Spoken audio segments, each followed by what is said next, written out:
রাজ্য সরকার আজকে মেনে নিল যে তারা নতুন করেই পরীক্ষা নেবে, কারণ তারা মেনে নিল দুর্নীতি হয়েছে, তারা নতুন করে পরীক্ষা নেবে। টেকনিক্যালি রিভিউ করতে পারে, কিন্তু এরপরে রিভিউ এর আর কোনো স্কোপ থাকবে না। সুপ্রিম কোর্টের রায় অনুযায়ী থার্ড ফেজ থেকে 9, 10 আর 11, 12 যেসব শিক্ষক নিয়োগ হয়েছে পুরোটাই হয়েছে প্যানেলের এক্সপায়ারি করে যাওয়ার পরে। প্রকৃত যোগ্য হয়তো খুব বেশি হলে গ্রুপ সি, গ্রুপ ডি, 9, 10, 11, 12 মিলিয়ে 3-4 হাজার। ওনারা বলছেন 19,000 যোগ্য, এত সহজ, আবার দুর্নীতি করছে। মিথ্যে প্রতিশ্রুতি। 7 তারিখের আগেই ওনার শিক্ষা দপ্তরের সচিব অলরেডি স্কুল ইনস্টিটিউশনকে পাঠিয়ে দিয়েছে যে এই রায় আমরা মেনে নিচ্ছি, রায় মেনে আপনি নতুন নিয়োগ নেওয়ার ব্যবস্থা করুন। দাদা, আমরা একেবারেই দেখতে পেলাম আজকে এসএসসির যে রায়, সেই রায়ে জানানো হয়েছে যে ডিসেম্বরের 31 তারিখ অবধি তারা চাকরি করতে পারবেন। তাহলে সেই বিষয়ে আপনি কি বলছেন, কিভাবে দেখছেন? না, ঠিক বিষয়টা সেটা না। বিষয়টা এখানে দুটো বিষয়। এক, সুপ্রিম কোর্ট যে 3 তারিখ রায় দিয়ে বলেছিল যে পুরো বাতিল 26,000 চাকরি, সেই রায়ই বহাল থাকলো। সেই রায় বলা হয়েছিল নতুন করে পরীক্ষা নিতে হবে। রাজ্য সরকার আজকে মেনে নিল যে তারা নতুন করেই পরীক্ষা নেবে, কারণ তারা মেনে নিল দুর্নীতি হয়েছে, তারা নতুন করে পরীক্ষা নেবে। যতদিন না এই পরীক্ষা শেষ হচ্ছে, যাদের বিরুদ্ধে আপাতত কোনো অভিযোগ পাওয়া যায়নি সেই সব শিক্ষকরা ছাত্রছাত্রীর সুবিধার্থে এই কটা দিন স্কুলে গিয়ে ক্লাস নেবে।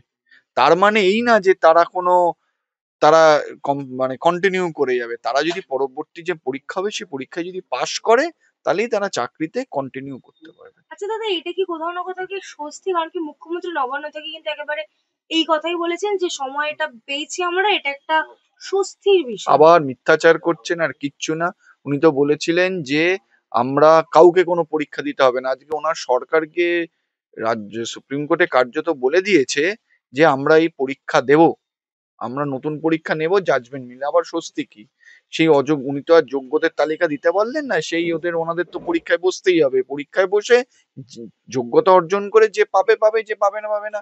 এই যে উনি বলছেন সময় আর কি, এবার তো উনি পুরো বিভ্রান্ত সৃষ্টি করে দ্বিচারিতা করছেন। আজকে প্রমাণিত যে উনি আজকে রায় মেনে নিয়েছেন এবং এই রায় মেনে উনি পরীক্ষা নিচ্ছেন। তিনি নবান্ন থেকে আরো বললেন যে এই যে অনেকে বলছে 26 অব্দি যাবে, 26 অব্দি যাবে না, এর মধ্যেই আমরা সব কাজ সেরে ফেলবো। ভালো কথা তো, উনি নতুন পরীক্ষা নেবে, নতুন পরীক্ষা নিয়ে দেখবে কারা পেলো কারা না পেলো, তাতে যারা পাবে পাবে, যারা পাবে না পাবে না। কিন্তু উনি যে মিথ্যাচারটা করেছিলেন ওনার সরকার, যে কোনো যোগ্যর চাকরি যাবে না, কাউকে পরীক্ষা দিতে হবে না, আমরা রিভিউ করব, এই রায় বদলাবো। কি হলো? ওনার এফিডেভিট করে ওনারা বলতে বললো কোর্ট যে আপনারা বলতে হবে যে আপনারা এই রায় মেনে নিচ্ছেন।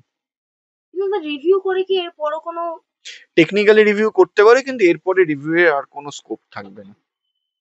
কিন্তু অন্যদিকে তো আমরা দেখতে পেয়েছিলাম যে ব্রাত্য বসু একেবারে বৈঠক থেকে বলেছিলেন যে যোগ্য অযোগ্যের তালিকা আমরা দেবো 21শে এপ্রিলের মধ্যে। আজকে তো 17 তারিখ, তাহলে কি আজকে দেখুন, সুপ্রিম কোর্টে মামলাটা দেওয়া আজকে যাবে না? সুপ্রিম কোর্টে। আমি তো ভেবেছিলাম ওনারা যোগ্য অযোগ্য তালিকা নিয়ে গিয়ে বলবে যে হুজুর এই দেখুন যোগ্য অযোগ্যরা আমরা দিতে পারিনি, আপনারা একটু দেখুন যাতে যোগ্যদের চাকরিটা বেঁচে যায়। ওনাদের তো সেটার কোনো আমি দেখলামই না, বরঞ্চ ওনারা বলল যে রায় সঠিক রায়, রায় আমি মেনে নিচ্ছি, আমি 31শে মে এর মধ্যে বিজ্ঞপ্তি দিয়ে দেবো যাতে করে দ্রুত এই পরীক্ষা নিয়ে নিয়োগ প্রক্রিয়া কমপ্লিট করা যায়। ব্যাস। তার মানে কি, উনি যোগ্য অযোগ্য তালিকা ওনার কাছে নেই, ওনারাও মনে করছেন যে সবাই অযোগ্য।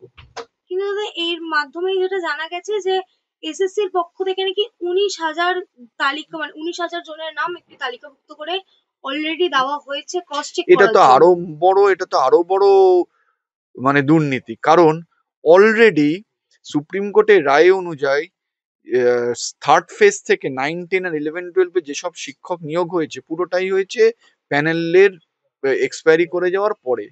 তাহলে সেই তালিকা যদি সঠিক তালিকা হয়, দেখবেন প্রকৃত যোগ্য হয়তো খুব বেশি হলে গ্রুপ সি, গ্রুপ ডি, 9, 10, 11, 12 মিলিয়ে 3-4 হাজার।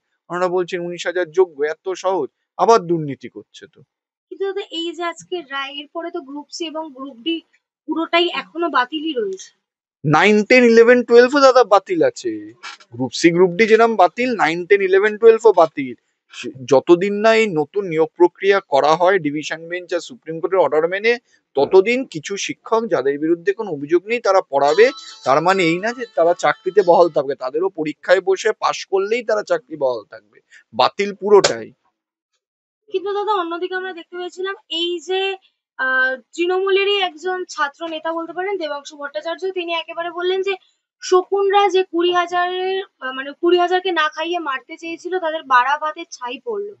দেখুন, মার্ক টোয়েন একটা কথা বলেছেন, don't argue with an idiot. উনি একটা মানে নির্বোধ অশিক্ষিত লোক, জানে না বোঝে না, স্বাভাবিক ব্যাপার। এত লোককে পাপোশ তো, লোকে পাড়িয়ে গেছে, বুদ্ধি বুদ্ধি হয়তো পুরোটাই লোপ পেয়েছে, তাই জন্য হয়তো এসব প্রলাপ বকছে। উনি যদি রায় বুঝতেন, উনি স্বাভাবিক, ওনার নেত্রী মিথ্যাচার করে, ওনাকেও মিথ্যাচারই করতে হবে। ওনারকে গিয়ে জিজ্ঞেস করুন যে আপনারা বলেছিলেন কারুর যোগ্যর চাকরি যাবে না, পরীক্ষায় বসতে হবে না, কিন্তু এখন আপনার সরকারি ওই রায় মেনে নিয়ে বলেছে আমরা নতুন পরীক্ষা নেব, তাতে যারা যোগ্য তাদের চাকরি থাকতেও পারে, নাও থাকতে পারে। আর আপনি এতদিনে যোগ্যর তালিকা দেননি কেন? দাদা, আমার একেবারে শেষ প্রশ্ন, এই যে মুখ্যমন্ত্রী যেখানে প্রতিশ্রুতি দিয়েছিলেন নেতাজি ইন্ডোরে দাঁড়িয়ে যে কারোর চাকরি যাবে না, আপনি যেমন মিথ্যে বললেন এক্ষুনি, প্রতিশ্রুতি।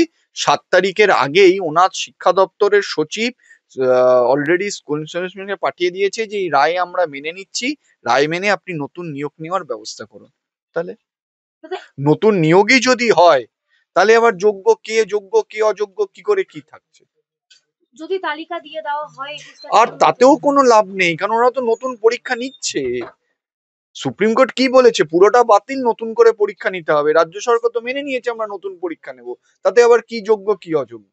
তাহলে প্রাপ্ত বসু যেটা আশ্বাস দিল চাকরি হারাতে, সেদিন বৈঠক করে মিথ্যাচার আর কিচ্ছু না, পুরোপুরি মিথ্যাচার, রাজনীতিকরণ আর কিচ্ছু না।